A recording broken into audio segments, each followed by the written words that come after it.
প্রতিকৃতিতে পুষ্পার্ঘ অর্পণ করার জন্য।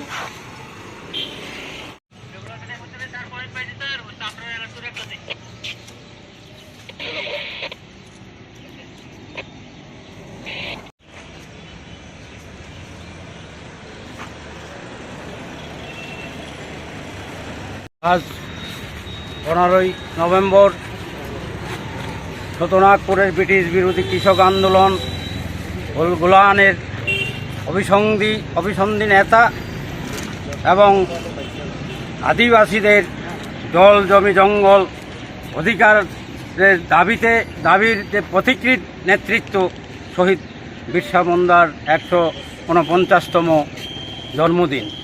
এই জন্মদিনটি আমরা অল ইন্ডিয়া জন অধিকার সুরক্ষা কমিটির ত্রিপুরা রাজ্য শাখার পক্ষ থেকে করছি।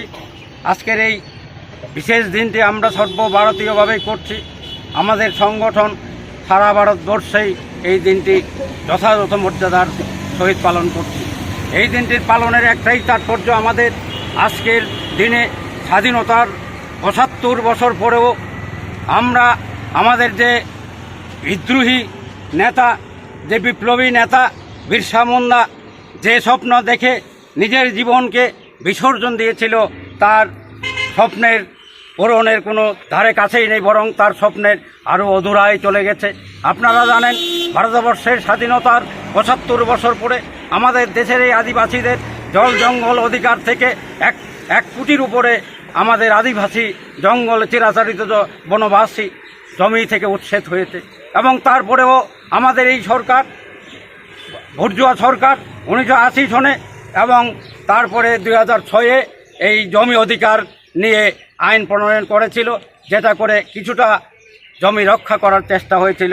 কিন্তু বর্তমানে আপনারা জানেন, এই বিজেপি সরকার ক্ষমতা আসার পরে গত 2022-এ এই জমি অধিকার আইনের অধিনিয়ম করে এবং 2023-এ সংশোধনী বিল এনে তাকে নস্যাৎ করে দিলেন। সেই বিল আপনারা জানেন পার্লামেন্টের উভয় কক্ষে, লোকসভায় এবং রাজ্যসভায় পাস করিয়ে নিয়েছে without the consent of the anti party, বিরোধী পার্টিদের কোনো মতামত না নিয়েই তারা এককভাবে সংখ্যাগরিষ্ঠতার বলে পাস করিয়ে নেয়। যার ফলে আপনারা জানেন, আজকে যতটুকুই আমাদের অধিকার, এই জনজাতি এবং দরিদ্র বনবাসীদের যা অধিকার ছিল তাও ক্ষুণ্ণ হয়ে যাবে। আজকে গভর্নমেন্ট যদি ইচ্ছা করে যে কোনো সময় যে কোনোভাবে এই ট্রাইবেলদের জমি থেকে উচ্ছেদ করতে পারে। তার উদাহরণ আপনারা হয়তো জানেছেন, আমাদের ত্রিপুরা রাজ্যে ওই রায়াবাড়িতে মুসলিমবাসীদের উচ্ছেদ করে আজকে সরকারিভাবে দেওয়া জমিতে তারা দীর্ঘদিন ছিল, কিন্তু আজকে এই বিজেপি সরকার তাদেরকে উইদাউট কোনো নোটিশ ছাড়াই তাদেরকে উচ্ছেদ করে দিয়েছে। তার জন্য আজকে আমরা মনে করি এই বিরসা মুন্ডার জন্মদিন পালন করা সার্থক হবে যদি আমরা তার পরিপূরক আন্দোলন গড়ে তুলতে পারি। কি আপনার নাম? মলিন্দা বর্মা, আমি অল ইন্ডিয়া জন অধিকার সুরক্ষা কমিটি ত্রিপুরা রাজ্য শাখার আহ্বায়ক।